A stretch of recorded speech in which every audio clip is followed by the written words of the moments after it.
Hey everybody, it's Safi and Marco Dish Out on Movies, the only movie review show on YouTube to review movies in terms of food. And it's just Marco here once again. You know what's funny? Originally, I was going to make a video about a new movie, but then none of them appeared on YouTube. So I was like, oh, okay, never mind. I guess I have to do something else, since it's not like a comic book movie or something like that, because those appear on YouTube like a day early. But then all the movies that are just middle tier movies, not big budget movies, not small budget movies, they take like a week to appear for some reason. So that's kind of disappointing. And then I actually got a Goodwill game, the Office DVD board game. And I played it and I beat it in like 25 minutes. But I wasn't really sure if it was worth releasing or not. I thought, I'm in the mood to watch a good movie. I'm in the mood to be inspired more by movies that are made by professionals, made by people who like making movies, that are good at making movies. So I want to watch an old movie. I want to watch a movie from back when that was the attitude. It wasn't about politics. It wasn't about making money in terms of like just milking existing franchises over and over and over again. It was actually about, let's create a newer, better movie each time. Let's have newer, better actors. In fact, that's what this movie is all about. This movie came from a new subscriber and viewer who watched my Bad Sister review, which is so hilarious because it just shows you never know what videos will get what attention. So why do I take chances releasing videos that might just get one view, two views? Because eventually you'll have a review like Bad Sister, and it got attention, and it got a new viewer, a new commenter, and that's the greatest thing you can get when you're a YouTuber, is you get a new person to add on to your audience. That they might want to keep on viewing your channel when you review things that they want to see reviewed. And that person is Donald Simmons, a fantastic film fan, clearly has a great knowledge of films and loves to watch good movies. And he recommended me a movie called Stage Door, which sounds kind of like a ghost movie to me, or sounds kind of like a mystery or a noir or a comedy. And it ended up being a comedy drama. The thing was, and now here's where we get to the movie. And so I'm glad I watched it, though. It was a really fun film. I had a great time with it. I enjoyed almost every minute of it. And there's so much stuff to talk about, really. This movie came out in 1937. And it came out near A Star is Born, the original Star is Born, the best one, as far as I know. And you can tell. That's the first thing that I noticed with this film, is you can kind of tell. It reminds me of how nowadays there'll come a movie like Halloween, and then after that you have Scream, Texas Chainsaw Massacre. And no, I'm not talking about the originals. I'm talking about the new ones. The way that they see a formula that works. You have a movie about show business. It's got a lot of laughs in it. It's got a lot of fun, quirky characters. And then near the end, somebody commits suicide.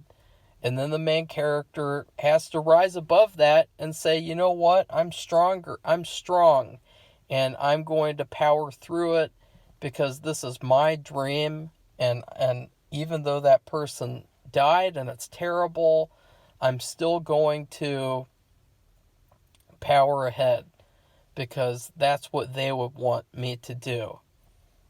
And this film, even though it kind of copied that formula a little bit, I mean, I don't even know, like, isn't that weird? Like, it had so many similarities to that film that it was hard not to, like, notice that. But at the same time, I don't really know how, since they said that this was a play. And so unless the people who made Star is Born saw that play, I don't really know how it was copied. And I'm not saying it was fully copied. I'm just saying, like, a bare formula. It was inspired by it, for sure. And it starts off with what I think is a really great aspect of the film, which is that there's a lot of shots in this house that these actresses live in. It's basically all about a house full of actresses. And they're all aspiring starlets. They're, they want to be the leading lady with the champagne and the caviar all the time. And they want to get famous. They want to feel something about themselves that they don't feel already. And they're working toward their goals, no matter how little they eat, how little they sleep. And they're living in this house. I think they called it like the Roadhouse or something, I can't remember. They had a name for it, though. It was a unique name. And the first thing that I really loved about the film was that you had these shots of the house. And even when I looked up pictures on Google to put on this video, you just see all these shots of inside the house. And you see these girls, and they're just crowding up the screen. And you can see, like, layers of a movie where you have the foreground, you have the two main characters talking, or two side characters talking, and then you see farther away, you see other characters interacting, and they're kind of doing stuff that's interesting. And then you see in the background more characters just doing stuff, walking around in the background, playing with things, not playing with themselves, unfortunately. And it reminded me a lot of D.W. Griffith and his silent movies, which I watched 2 of his earlier this year. And of course, he has the infamous one. And one of the things that he did a lot in his films was he had those crowded shots where you just had these wide sets, and you have like all these players, all these actors just crowding up the set. And it gives just this really beautiful cinematic, like, painting type of look, where it almost looks too unbelievable to be real, where you have all these characters, and everything looks so precise. And it's like, if you took one person out of that picture, maybe it wouldn't be that great anymore. Like, if you took Lucille Ball, young Lucille Ball, out of the picture at one point, maybe it wouldn't look as great. Maybe it wouldn't look as cinematic or as magical as it does. And so there were a lot of shots like that where I just really enjoyed seeing all these actresses crowd up the screen. I will talk about my food analogy near the end, obviously, because that's how I rate movies on this channel. I rate them in terms of food. So anyways, the plot really follows this character named Terry. Terry Powell. Wait, no. Terry. Terry something. And she's played by Katherine Hepburn. And for some reason, I don't know why, but for some reason, Katherine Hepburn keeps popping up everywhere for me this year. It has something to do with another dimension, for sure. Because, like, I have never really gotten into Katherine Hepburn, especially after Guess Who's Coming to Dinner, where she was very, very meh. And I was kind of like, like, she is like she's like a turkey sandwich on white bread.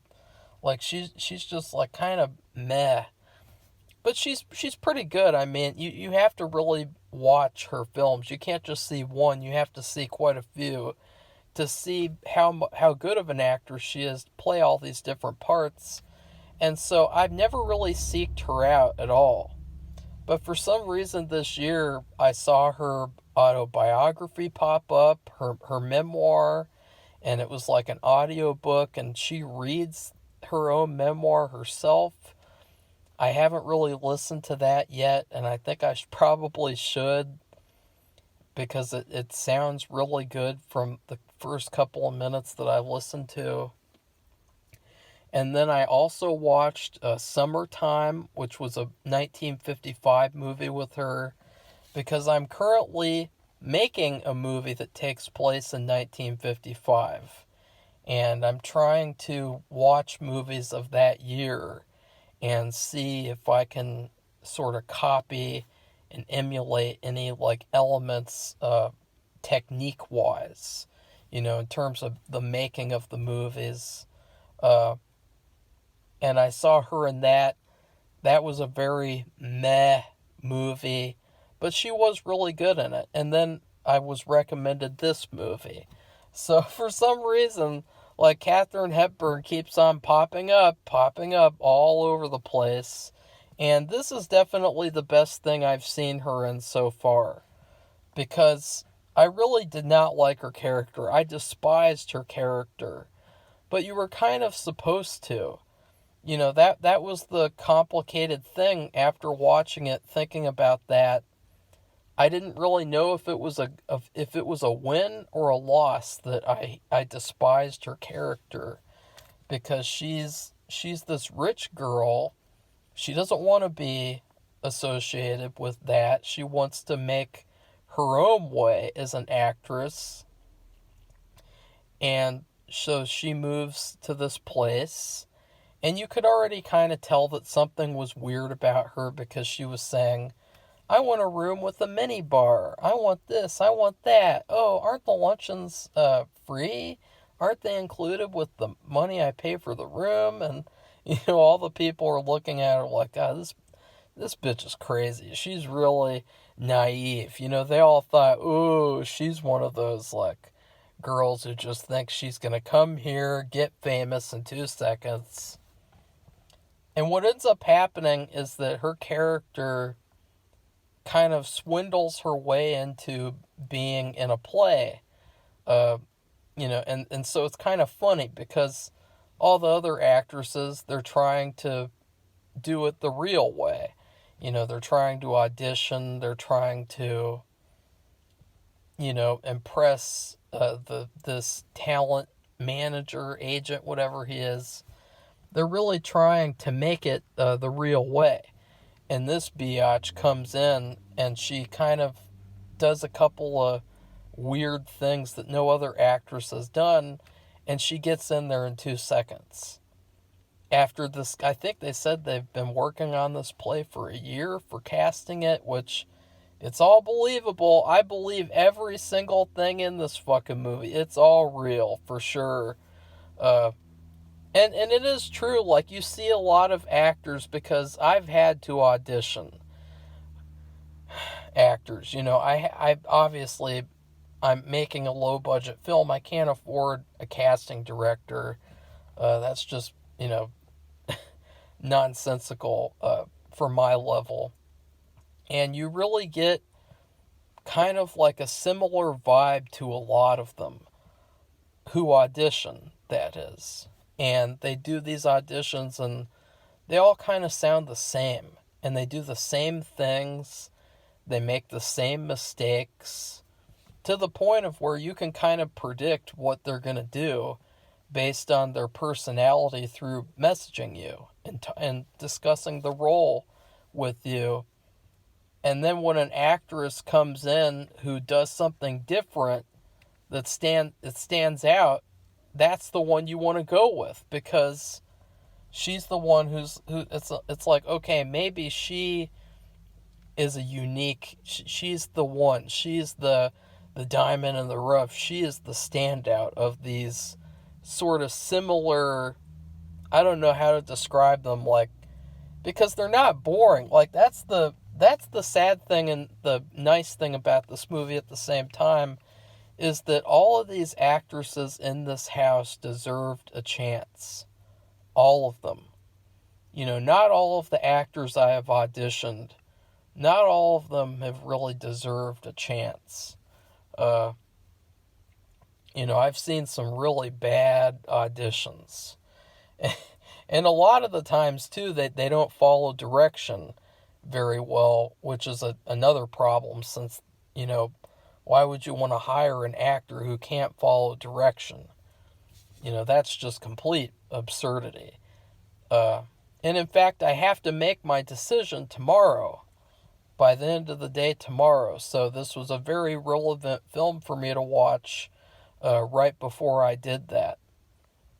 And it was just really sad, though, because the movie had this very light tone, this very light mood, and then it had all these dark undertones.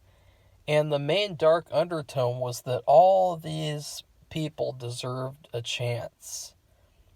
And it was very sort of upsetting how, they're struggling, and they can't afford to pay for their rooms, and they can't afford to eat, and it was really kind of upsetting to me, actually. Like, it was like genuinely like, okay, this is making me kind of upset emotionally. That's the most manly way I can put it, without sounding like a giant pussy.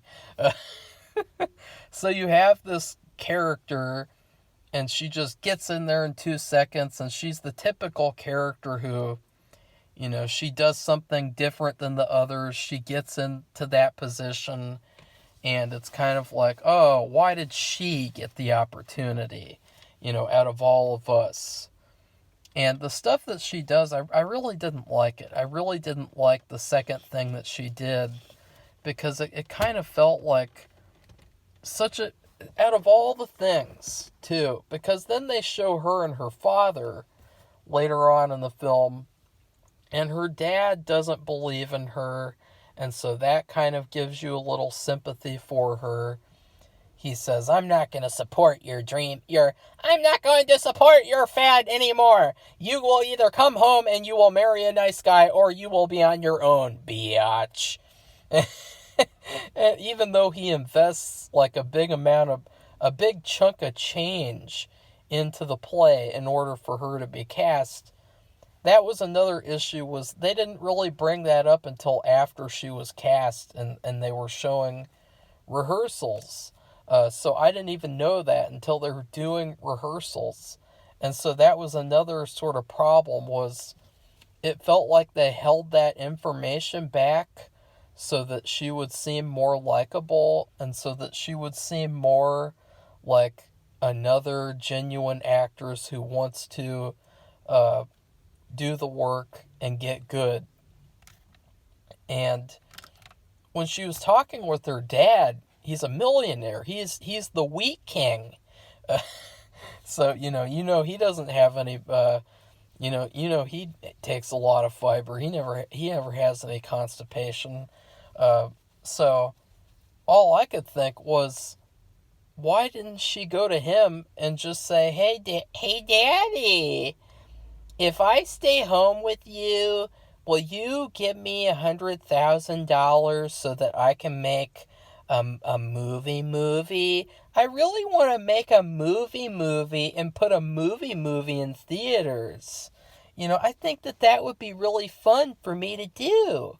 Why didn't she sweet talk him into, doing something like that, instead of just oh, Daddy, can you invest in a play? And it wasn't fully dependent on his investment too. So, she still had to do those swindling things to get into the role. So I was just confused, why she's got this millionaire father, and she could have at least, excuse me, sorry, she could have at least gotten him to shoot a professional screen test. Remember how in A Star Is Born she has the screen test done, and then I think they give that to all the directors to look at for if they want to hire her. She could have had him do that. She could have had him hire a bunch of people to make a professional looking screen test for her for filmmakers to look at. And although she would have had an easier time, it still wouldn't have been a one step trip to success. She still had to have been a good actress. And she was not a good actress, which is what we saw until the very end. And she wasn't even a good actress because of her own talent. She was a good actress because she was mourning her lost friend. And that's another thing, is that there's another character who is extremely likable. And she's probably my favorite character of the movie. And that was Kay. And Kay, oh yeah, Kay was a luscious, sweet, quiet little muffin. She was a muffin. She was a sweet, warm, round-faced muffin in a big coat. And you just want to grab her and go Gucci Gucci Gucci Goo, and you just wanted to just go yum yum yum yum yum yum yum yum yum, and little muffin crumbs yum yum yum yum yum yum yum, and little chocolate chips yum yum yum yum, chocolate chip and she was that delicious. She was a delicious character, and she was very sad and pathetic because she's been doing this for a while. And it's like she can't ever catch a break. She is the perfect protagonist. And so I love, too, how even though I didn't like Katherine Hepburn's character, I loved her acting. I thought she gave an A-plus performance in the movie. But in terms of her character, I didn't like her. So it was a very daring decision to have the unlikable character be the main character. Because usually, in a film like this, you'd think that they would have the wannabe, what do they call it? The underdog, like Rocky Balboa. You'd think they have Kay. Kay is the main character, but no, they don't. They have the unlikable side character as the main one, basically. And Kay, she really wants the role. She deserves it. She's clearly the best actress in the entire house, clearly. And she really, she knows that role should be hers. And wait, where was I going with that? I was talking about the muffin. I was talking about she's a nice, sweet, warm muffin. Nice, freshly baked chocolate chip muffin in a big coat with a little cute hat on top, like a little cute hat that looks like a little cherry on top of her cute little muffin head. She is the best character in the movie, though. You really empathize with her and you really want her to succeed. But what was unfortunate with her was that I looked over to the side because I watched this movie on Daily Motion. It was in 2 parts. And over on the side of the video, it said, "Still crying for Kay." And I said, "Oh shit. That's a spoiler. What does that mean? She's gonna die? Does that mean she's gonna get married to a serial killer? What does that mean?" And it turns out, of course, she commits suicide. And I was like, oh, fuck this fucking, what a piece of shit. I mean, it's 2022, and even when you watch movies for free, you still get jackasses who ruin it for you, somehow, in some way. And so I was pissed off. I was like, hey, that would have been such a sad, devastating reveal. It would have been such a powerful, impactful thing. And instead it was just 50% impactful. 50% like, okay, I expected that. Still crying for Kay, quote unquote. She was really the one who deserved the part, though. And what ends up happening is that Katherine Hepburn gets the role. And oh, I know where I was going.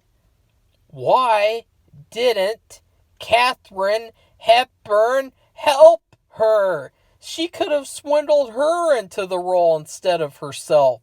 Like, why didn't she saw her faint in the waiting room. She saw her pass out. She saw her pass out cold. And just out of all the things that she does in this movie, wow, she gives a nice little curtain closing speech at the end. Wow, she visits her gravestone. Wow, maybe she got to see her muffins in the morgue. You know, maybe they're like, hey, hello, Katherine Hepburn. Can you come down to the morgue and identify this muffin body? Yes, I can do that. Oh, that's her. And, you know, maybe she got to do that. And, you know, that should have been a scene, by the way. I would have loved that scene. It would have been sad, but it still would have been a very enjoyable scene. It would have been one of the highlights of the film. But out of all the things, you think, this woman has resources. You know, even though she doesn't want to use her resources, you'd think that she would see this woman, this poor young woman, Kay, and you'd think that she would, that Terry would say, hey, this woman isn't eating. Like, maybe I should pay for her meals here. Maybe I should, you know, help her out. And, you know, maybe it could be a little secret between us, so that she can not starve to death, and so that she won't pass out in the waiting room of an agency. You know, maybe I should have my father give her a professional screen test, because I'm sure she would have appreciated it. You know, it was like, I was like, you know, for all the sadness and all the crying, you look at this Katherine Hepburn character, and you think she could have done so many things to help her. And instead, she doesn't. And in fact, she doesn't even talk to her about getting the role until the night of the play. And she's really nervous, and that was my favorite scene of the film. Terry is she's really nervous. And she's like shaking, and she can't remember her lines. She doesn't know how to use the props in the play, which is kind of a big red flag with her, because, you know, the director should have told her how to do that, and should have said, okay, girlie, you hold the flowers like this, because the light will hit them in a certain way, and that will look the best on the stage. You know, the director, his job is to do that. You know, the people in charge of the play, they're supposed to give the actors direction, like they were doing in another earlier scene of the film. But she was clueless. She was like walking around like a chicken with its head cut off. And then walks in Kay, the sweet, sexy, sensual muffin Kay. I want a Kay muffin with some extra Kay chips on top, and some Kay cream, and some Kay cherries too. She comes in, and she's like, oh, you know what, bitch? I actually won, and it is my night tonight. And you think like, oh shit, like I really admired her attitude, and I really loved her personality, and just how she dealt with everything. Even though she seemed sad, it kind of also seemed like she was going to move forward. And she tells Terry, just do your best, do a good job. You have to do a good job. You have to put on a good performance. And she told her, this is how you should hold the flowers.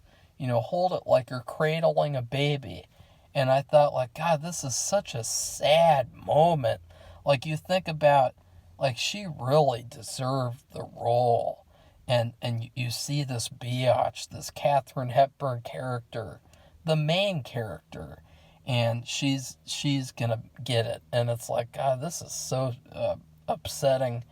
But it felt like a nice, sweet moment where it's like she's passing the torch. And then you find out that, oh no, she's not passing the torch at all.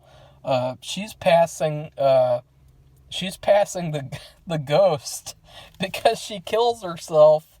And then Katherine Hepburn basically gets possessed by her ghost, and she feels the sadness of her death, and that brings the depth to her shitty-ass wooden performance to help make the role work. And it was such a fantastic third act. The entire third act was pretty flawless. It was pretty perfect. The one thing that I was kind of confused by was there wasn't any resolution really with Katherine Hepburn's character. At first, I kind of thought she was going to leave Hollywood. I thought, after seeing all this stuff that I've seen, get the fuck out of there. I prefer dealing with, racist, country, rich people in their fucking shitty mansions and their golf and stuff like that. I prefer dealing with all of that than dealing with, poor young people who deserve a chance. They don't get a chance. They have all the talent and they don't get a chance, and then they kill themselves. And it's like, I don't want any of that. No thanks. But instead she continues, and I understood continuing to perform in this play and finishing up the production, but they didn't really talk about after that. They just kind of showed the house again, and they showed that, okay, more actresses are coming in. And they showed a woman who was dressed like Kay to show that, okay, another Kay is coming in. And it's just like a continuous cycle. In fact, the movie really has a stronger effect now than ever, because all the actors in the film are probably dead, or they're pretty much on the verge of death. They're waiting for death to just come knocking so that death can get his snackums. And the movie has a ghostly quality to it because all the people are dead. And so it's like a ghost movie, because you feel like this kind of creepy, eerie, yet like happy, like kind of like fantasy type of feeling of all of these actresses entering. They either fail and move home, or they achieve fame and move up and move out still. And it's kind of like a limbo for actors. And so it was this strange feeling that I got. In fact, at one point in the movie, these actresses were talking about, like, I'm going to have a scrapbook. It's going to be an old scrapbook, and nobody's going to want to look at any of the pictures. And it's just going to be a big waste of space, the scrapbook. And I thought, that's kind of what this movie is, in a way, because, it's just all these people who, they might never have achieved in real life the fame that they wanted to achieve. And so it's kind of like this thing, this interesting, unique thing that you find. And it's like, ooh, this is really cool. Like, I get to look at this, like, interesting, like, point of view, this interesting perspective that I wouldn't really see especially nowadays. I mean, just imagine, this is the really scary part. Just imagine if they made Stage Door in 2022. Okay, and that's where we're going to get to the next part. We have talked about Kay and her sweet, sweet muffins. And we have talked about her holy muffins, too. Because I looked at the actress's page, and it says she was very religious. She was a devout Christian. They made sure to mention that in her summary. And so she's got sweet, holy muffins. We have talked about her muffins. And we have also talked about Terry. Terrible Terry. But I will say, too, Terry did this horrible acting job when she first got on stage, and then she does the great performance later, and she's also the real life person after doing the curtain speech. And so I was really impressed with Katherine Hepburn's acting, the way that she was so good that she made me think, oh, this is Katherine Hepburn's shitty acting coming through. But instead, it was her great acting coming through. She's so good that she can be bad if she wants to be bad. And so she genuinely impressed me. I was like, wow, that is how acting should be done. So the next aspect is Anthony Powell. And you could hear what I have to say about him. His character. He is the biggest problem of the movie. Because at first, he's kind of like, I'm just this nice old talent guy. I'm just this nice old agent, this nice old manager. And then, it's like, he's like a lonely guy, and he really needs a wife, and he needs a love interest, and so he's like, hey, maybe one of these actresses will want to slum it up with me and have champagne all the time and have sex in limos. So we'll have such hard sex in limos that you'll be limping home to your shitty slum afterwards. Ha ha ha ha! And he's got like this big mustache. He looks like the fucking Monopoly guy. And it's like, it's clear this guy needs a family. He needs to have a happy ending. He needs a romance in his life. And he's looking at all these young actresses and he's thinking, hey, maybe one of them will want to be with me. And because, honestly, it really is the best thing for someone like him to do. Because he's in the entertainment business. And when you're in that position, you're in that business, it's really hard to find people outside of that business who are as relatable and interesting to you as people in the business. And so he was trying to hook up with Ginger Rogers. And this is my first film of hers. I hope I got her name right. Because I made sure to write down my subscriber's name, but I did not really write down her name. He wanted to hook up with her or something, and it was like, okay, this guy's lonely. He really wants to find the one, even though he's also trying to find actresses, so he should be focusing on their talent and worrying about the romance later. There's a certain point where you have to differentiate. Okay, I got to look at their talent, and then if you want to pursue a relationship, that needs to be separate from the auditioning part and the stuff like that. And it was clear later on in the film that he wasn't separating those parts. And so later on in the film, they make him look like a sleazy Harvey Weinstein type of character. And then after that, he's just kind of the selfish guy who also helped them and gave them these big opportunities. So it was like they couldn't really decide what they wanted him to be. They couldn't decide if they wanted you to hate him because he's not really abusing his power, though, because he's not telling them that, okay, you either sleep with me or you don't get the part. He doesn't have a button in his office that he presses and it closes and locks the door so that he can rape them like that one guy. He doesn't force himself on them like Harvey Weinstein.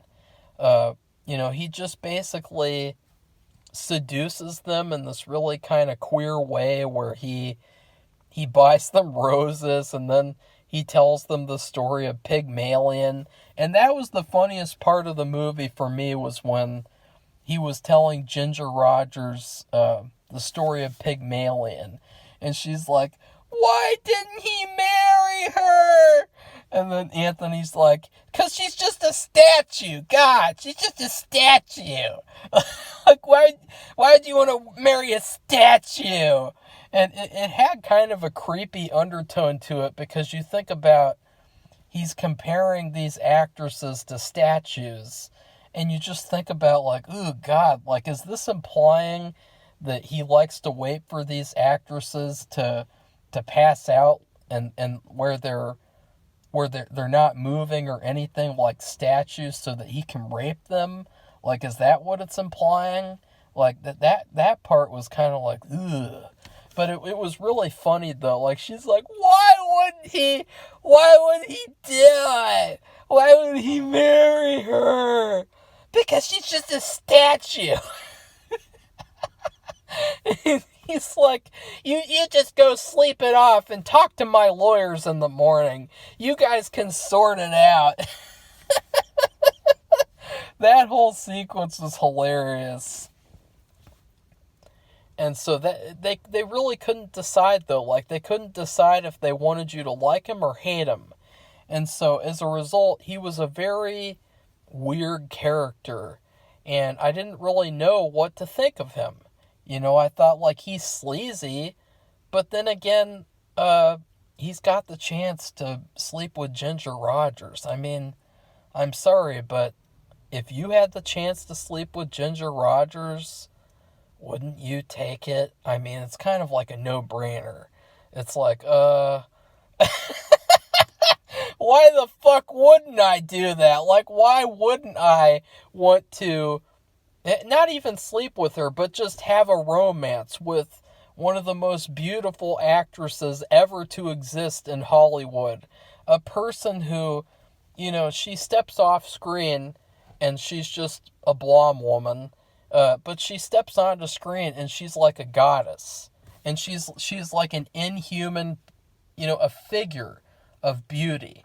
Just a complete, perfect figure of amazingness. Why wouldn't I want to get into a romance with her if I were Anthony Powell? So, that was his whole story. And it was very hard to decipher what he was supposed to be. Other than, he was really essential to the movie because he provided the opportunities and didn't provide the opportunities in other cases. So he was very necessary. It was just, I wished his character would have been more ironed out, because he was not very clear in terms of, is he a hero? Is he a villain? Is he, like, in the middle, where he's like, okay, he's got good qualities, he's got bad qualities, just like every other person in the movie, by the way.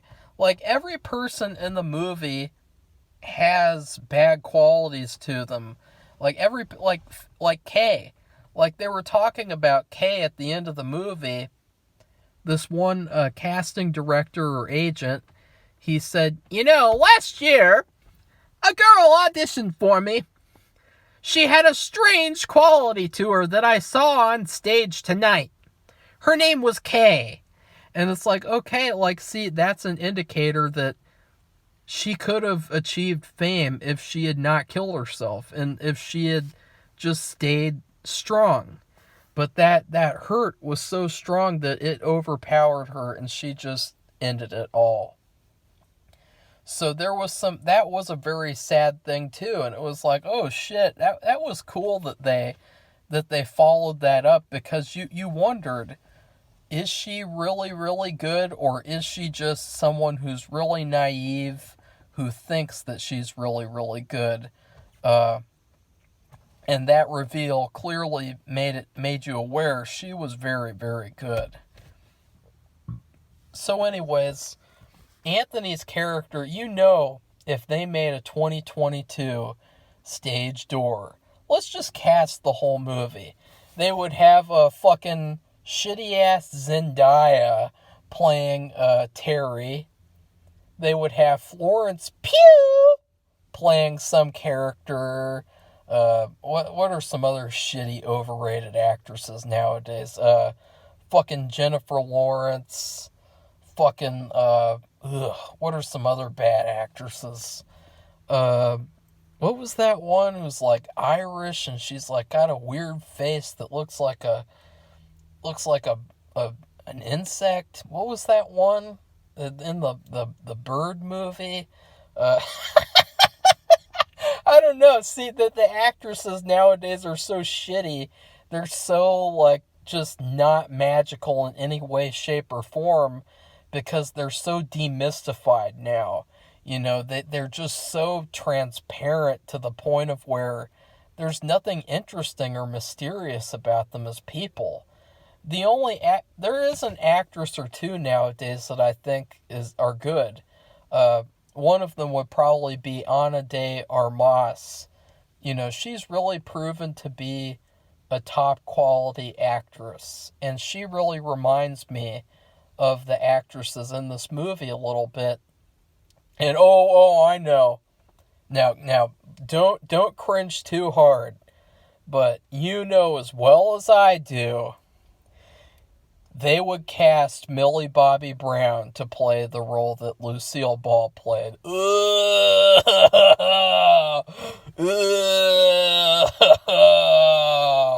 Yeah, see, I know you cringed. I know every one of you cringed when I said the 3-word name, Millie Bobby Brown. Like, that this movie would be straight to Netflix. It would be all about, me too, me too, me too. And it would be all about, like, oh no, all of these actresses can't make it because of the patriarchy. Wah! And you'd know that they'd suck all the color out of the film, so the film would look even more black and white than the black and white version from the 1930s, and it would look like shit. It would look even worse than anything that they ever show in the film, in terms of like, oh look, they live in this shitty apartment, and oh look, they have to eat some shitty goat stew every night, and it's like, all of that stuff looks so enchanting, even though it's at its substance, at its core, it's like, this is a low-grade place. It really is an enchanting location, too. So that's how they would make that movie nowadays, for sure. You guarantee they'd make Anthony Powell. They would make him fat. They'd make him played by John Lithgow, like they did for that one other Me Too movie. What was that? Like the Bombshell, whatever the fuck that shit was. Ugh. That's exactly what they would do. And so it's really cool that this movie was made back when they still made good movies and they didn't insert politics into everything. And what else is there to say? Well, one of the movie's biggest downfalls is the plot structure. The movie starts off to where you think it's going to be about one thing, and then it's about another thing, and the movie's plot kind of shifts around, because it tries to be about all of the actresses and about none of them at the same time. It's like an ensemble movie, and so if you removed one of the parts and said, okay, this is Katherine Hepburn's movie. That movie would suck. If you remove Kay, if you remove her, I'm just gonna eat her all up and just scarf her down and then eat the fucking paper wrapper that she came into. And I'm gonna eat it in one bite too. And I'm not gonna savor any of her sweet flavors. Okay, Kay is the exception. All of the other characters, though, if you put them in their own movies, they would all be pretty dull, unless that it was a different character in a different movie, obviously, because they're all great actresses. But sort of the point of this movie was that they're an ensemble. You know, you want all of those moving parts. You don't just want one of those moving parts in a separate movie. It's kind of like how with some TV shows, they'll make like a spin-off show, and maybe sometimes the character doesn't work at first because for so long they were used in a side role, and in order to make their spin-off work, they need to be changed a little bit so that they can be more of a leading character. So that's one thing I didn't like about the movie, was that, you know, there was a certain point where you thought, is this going to be Ginger Rogers' movie? Is this going to be Kay's movie? You know, whose movie is this? Because Ginger Rogers, she was really funny in this movie. And she really made me laugh a lot. Like the part where she's like, and this is the best part of my dance. And she just dances off stage. I mean, she was very, very funny. And so I really liked her a lot too. And so it kept on changing though. And by the end, it was clearly Katherine Hepburn's movie. And then the ending was kind of like, okay, actually everything is just a cycle. And the whole point of the movie is all of them, not just one of them. And Lucille Ball fails, by the way. She moves back home. So that was the one character who ended up moving back home and leaving it all. She accepted a job opportunity back home or something, and she moves away. Which, I also liked Lucille Ball. She was pretty good. It was funny seeing her because, you know, she wasn't really the star of the movie, but she has this voice. And she has this perfect timing with her words. The way that she delivers her lines. And so you could recognize her, even though she was it was hard to recognize her a little bit. So the last thing before I get to my food review of this really good, fun, awesome movie, thanks so much to Donald Simmons for recommending this film. There was also one thing I forgot to mention as I was saying that. There was this part in the movie where Katherine Hepburn busts into Anthony's office, and he's talking to a guy who works for him or works with him, and he's just standing there and watching Katherine Hepburn berate him, and he just has like 2 seconds of screen time where he's standing there like, what the hell? And then he like moves his eyebrows up and down. And that was the greatest part of the entire movie, actually. That was the greatest part. He did such a good job acting for those only mere 2 seconds that he was on screen. And so isn't that interesting that, you know, I wanted to see more of him. I wanted to see more of Eyebrows Guy, and I couldn't even find him too. That was the other sad part, was that I couldn't find that actor. You know, he's only on screen for 2 seconds, and he just stands there and has these like big wide eyes like, oh no. And then he moves his eyebrows up and down like, oh shit.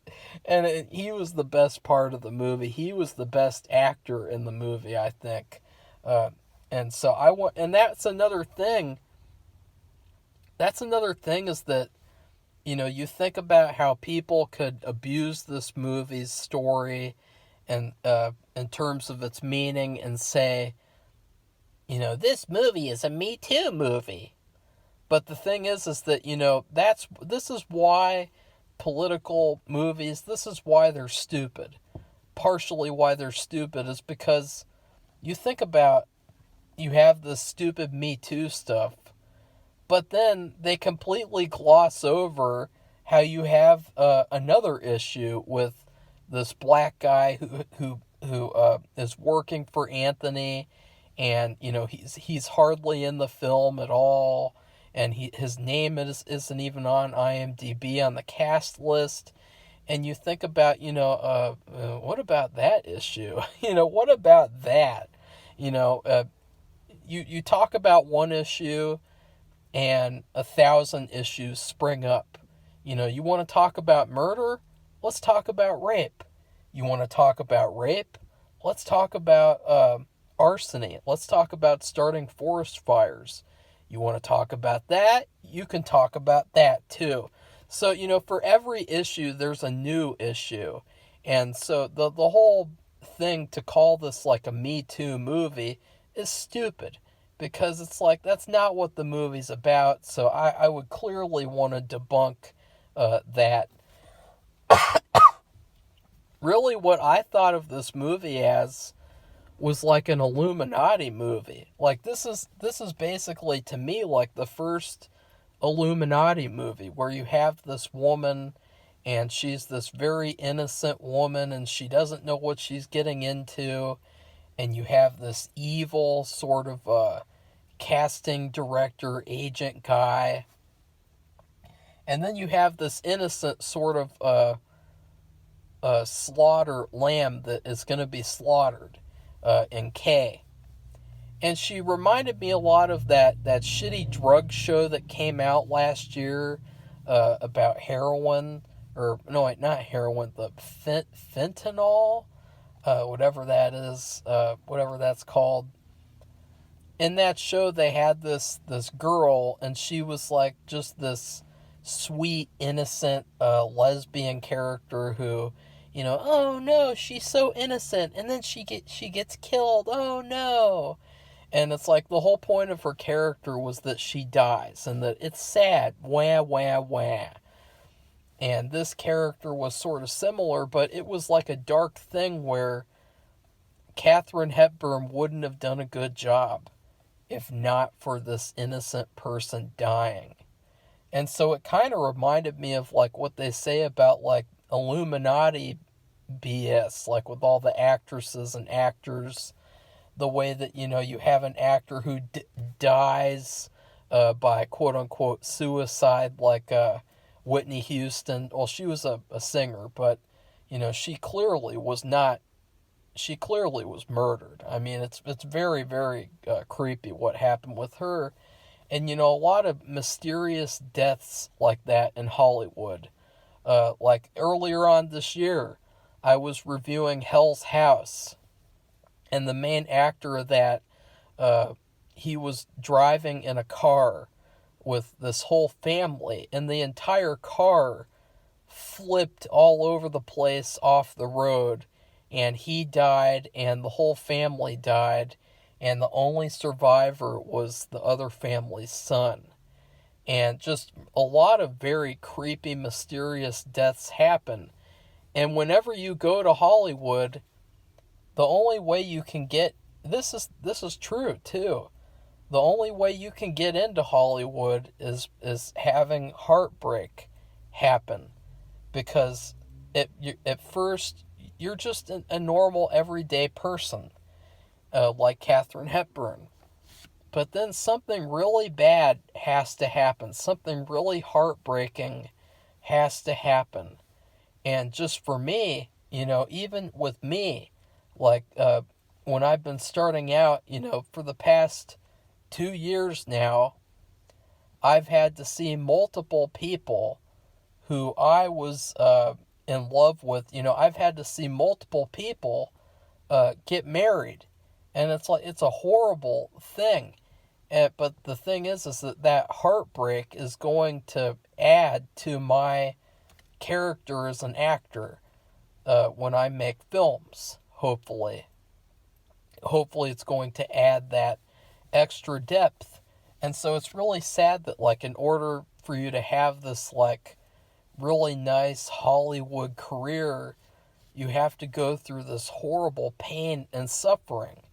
And obviously I know that people who I liked, I know that them getting married is a better situation than them committing suicide.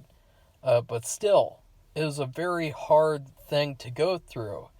And one of the times just happened at the beginning of last month. And so it's very close to when I'm filming this film. And I can't help but think that it's weird. It's really weird how just before I start filming, another one gets married. And I won't say anything else because I don't want to give too much personal information away, but it's really, really tough. And in fact it really changed my mood for like an entire week when that happened. Or 2 weeks actually. It was very tough, and it still is very tough. And it's very hard. And it makes you think, like, you know what? Maybe instead of being in Hollywood, or maybe instead of making movies, I wish I would have just gotten with that person. Or maybe with Kay and Katherine Hepburn. Maybe Katherine Hepburn wished, she did wish, it should have been Kay. And I should have just been a rich wife living in the country with a bunch of golf-playing inbred racists. A bunch of people who are obsessed with cocaine and stock markets. So in terms of food, it's been a long time since I watched Willy Wonka and the Chocolate Factory for the first time.